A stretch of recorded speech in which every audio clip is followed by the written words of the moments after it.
Andres de AA Sports, the Mexico national team, just announced their roster today for their upcoming games this month against Colombia and Ecuador.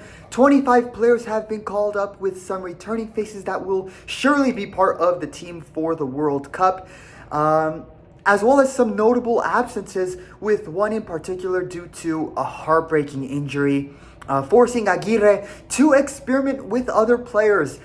In this video, I will give my analysis of the full roster and who I believe should have and should not have been called up. Looking at the roster right now, the three goalkeepers called up are Luis Angel Malagon, Carlos Acevedo, and Tala Rangel. Okay. As for the defenders, Aguirre has called up Mateo Chavez, Jesus Gallardo, Cesar Montes, Johan Vazquez, Israel Reyes, Jorge Sanchez, y Kevin Alvarez.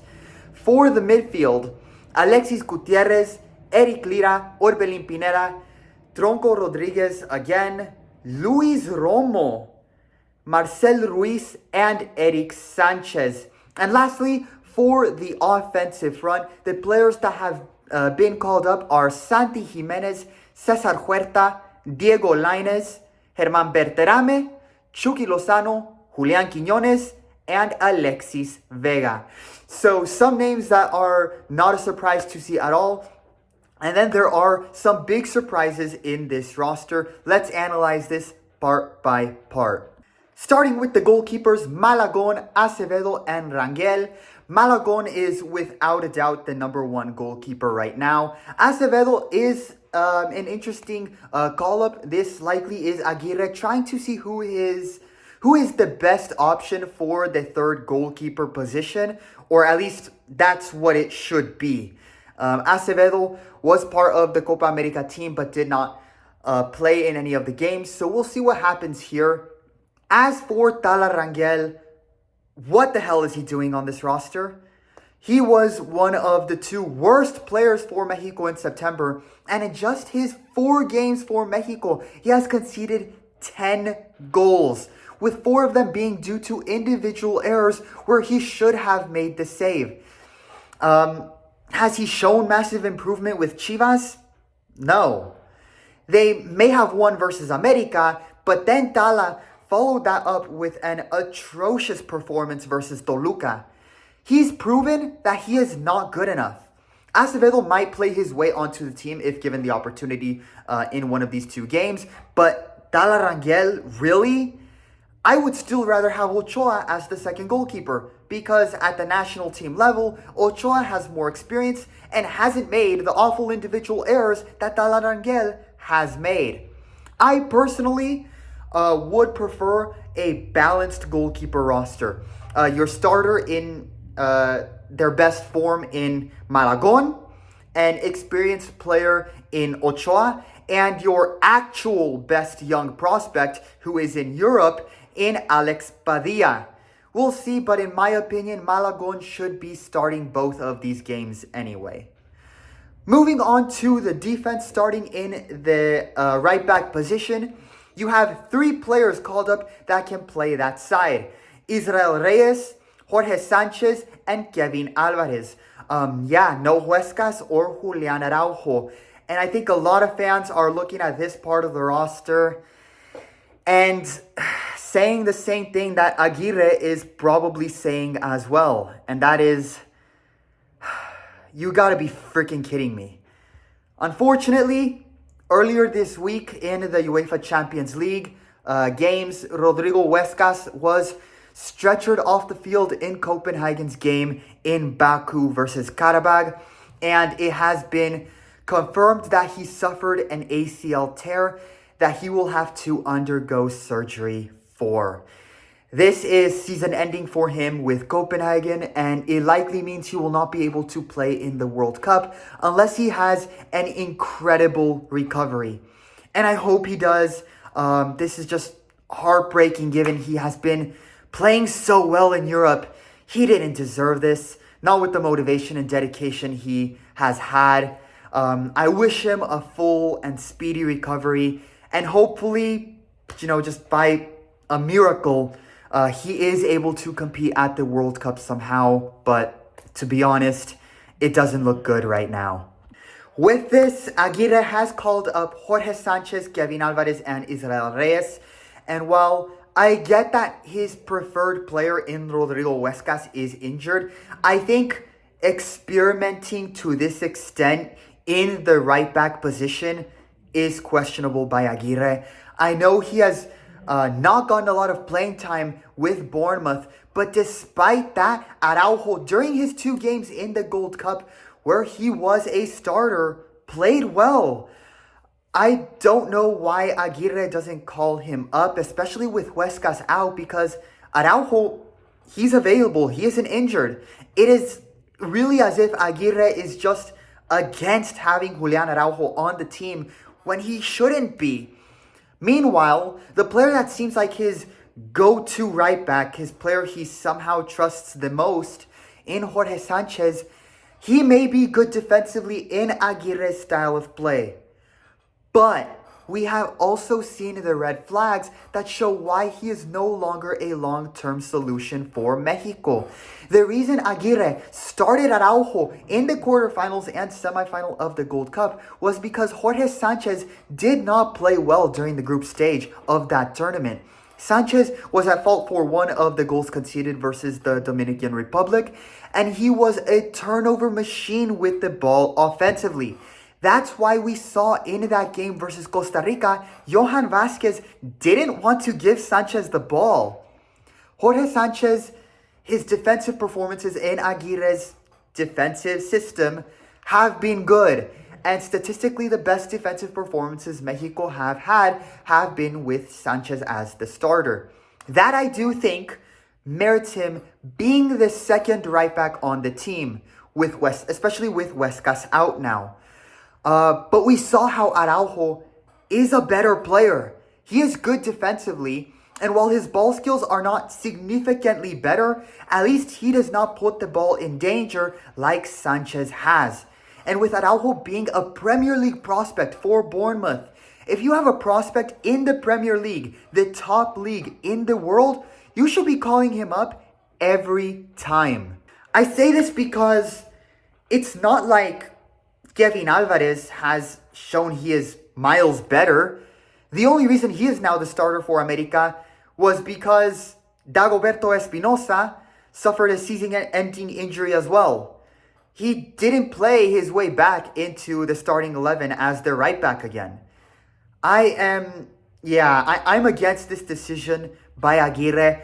While Israel Reyes is a fair call-up, he did perform well as the right back in the Nations League. Araujo should be called up, especially over Kevin Alvarez.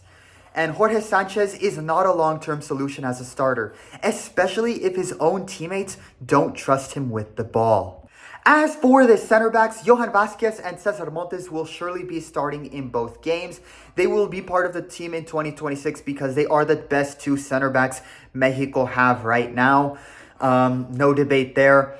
It again looks like Aguirre is either experimenting to see who his best player to add depth to this position is as a substitute, or he's just trying too hard to not show his cards, because it seems like he always calls up a different substitute center back. This time it's Ramon Juarez. Ramon Juarez has been good for America. He actually played his way into their starting 11 during their 3 campeonato seasons. I am okay with seeing him get an opportunity to prove his worth to Aguirre.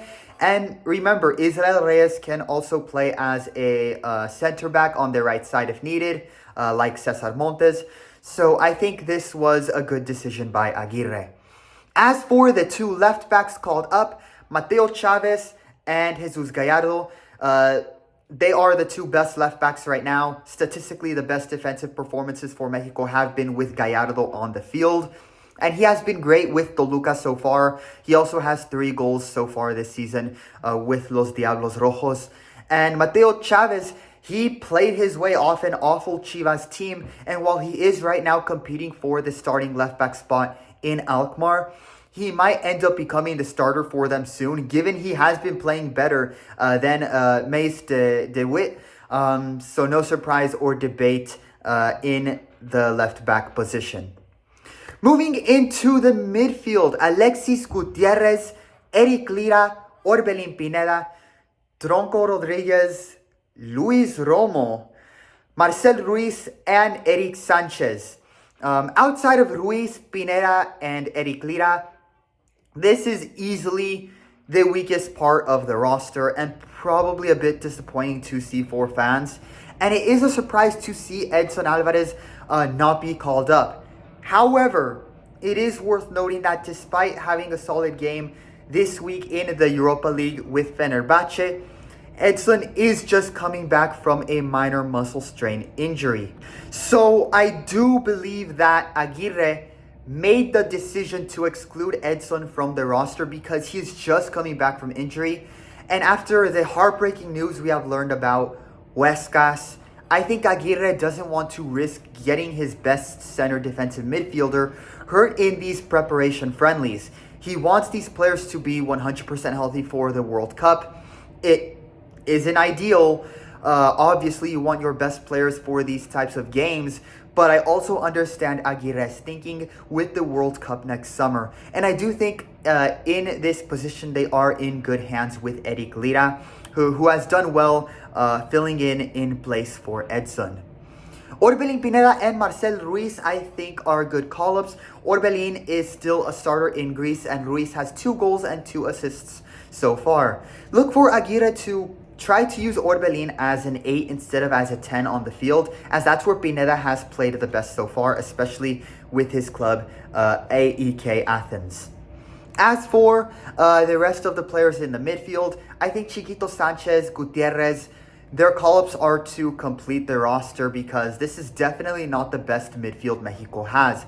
Gilberto Mora, Elias Montiel, Obed Vargas, they are currently playing in the U20 World Cup. Mora scored 2 goals versus Spain in the tournament. I wish them the best of luck in Chile, but yeah, I don't think any of the remaining 4 players will be on the team in 2026 or in the long term because based on their good performances in Chile, at least 2 of the 3 midfielders in the U20 tournament, likely Mora and Montiel, will be part of the 2026 World Cup team. And lastly, Tronco Rodriguez and Luis Romo back with the national team.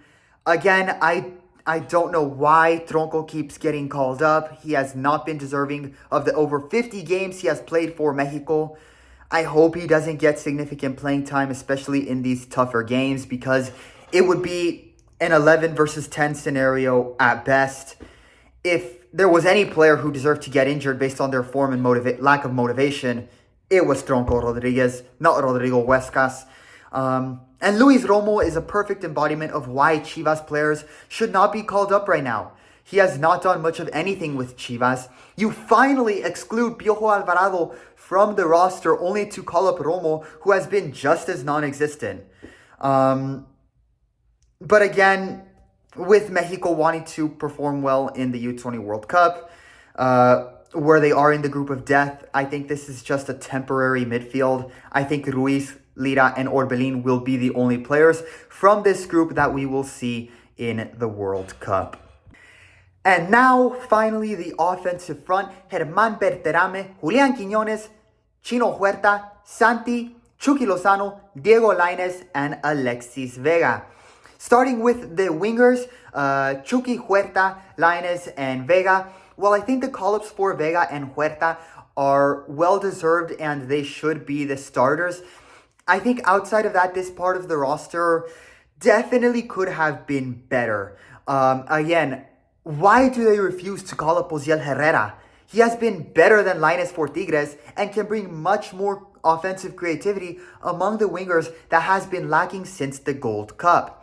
I will say the same thing for Jorge Rubalcaba.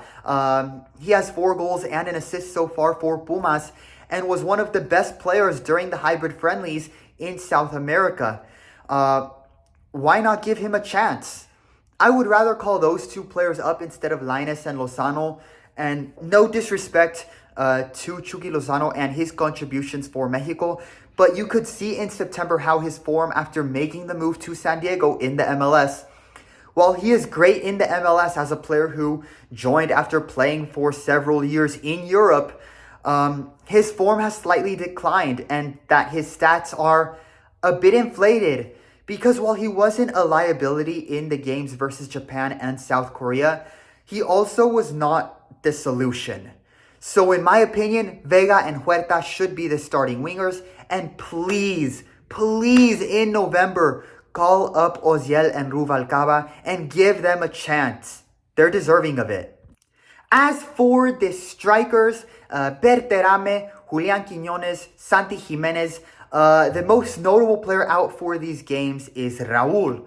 Raul unfortunately sustained a hip injury a couple of minutes after scoring for Fulham in their game versus Aston Villa. While it is not a long-term injury like Rodrigo Huescas, he did not play this week versus Bournemouth. And even if he did, I think Aguirre would still not call him up simply because, like Edson, he does not want to risk his best players getting injured in friendlies when he wants them healthy for the World Cup. And I think the devastating news about Huescas' injury only justifies this decision more. Let Raul sit these games out to make sure he is fully recovered. With Raul out, this means that Santi Jimenez will likely be the starting striker for both games. So this is a big opportunity for him. He had that great goal versus Korea, and Santi will want to build up on that positive momentum. Julian Quiñones returns to the roster after not being included in September, and I think it is a well-deserved call-up. He has gone off to another excellent start with Al Qadisiyah and is scoring at almost a goal per game pace. He might even start in one of the games based on his good form, possibly alongside Santi in a two-striker formation. We'll see. As for Germán Berterame, he gets another opportunity and adds depth at least to the roster right now. And hopefully this time as a striker along with Quiñones and Santi. In September, Aguirre had him play as a winger, and you could tell Berterame was out of his element, playing outside of his normal position. I don't think Berterame will be part of this team in 2026, and therefore I don't think he's a long-term player. But this will be an opportunity for him to play for Mexico and for him to prove to Mexico fans his passion and motivation to play for this team. I say this because a lot of fans don't like the idea of him playing for Mexico because he is from Argentina and obtained citizenship in Mexico because he plays for Monterrey. Unlike the story of Julian Quiñones, for example, who has played in Mexico for years, got married in Mexico, and he and his family live happily in Mexico. We have yet to hear about the motivation as to why Berterame chose to play for Mexico. And I do think Tata Martino and as well as Rogelio Funes Mori's mostly flat performances left fans with a sour mentality about naturalized players, especially if they're from Argentina. Maybe we get an interview where Berterame opens up about this decision from a personal perspective, but Berterame will have to capitalize on this opportunity on the field to show he is truly motivated to play for Mexico in the opportunities he does get to do so. So there you have it, the complete 25-player roster for the Mexico national team for their games against Colombia and Ecuador this month. Their first game versus Colombia will be on Saturday, October 11th in Dallas, and then the team will travel to Guadalajara for their second game versus Ecuador, which will be on Tuesday, October 14th in Estadio Akron.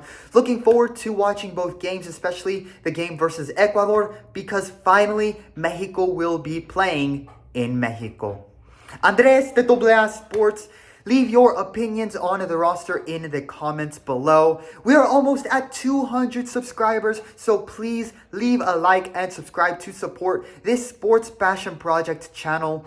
That will be all for this video. I look forward to these games, and I wish the best of luck to Mexico's U20 team in Chile. Thanks for watching. Viva Mexico.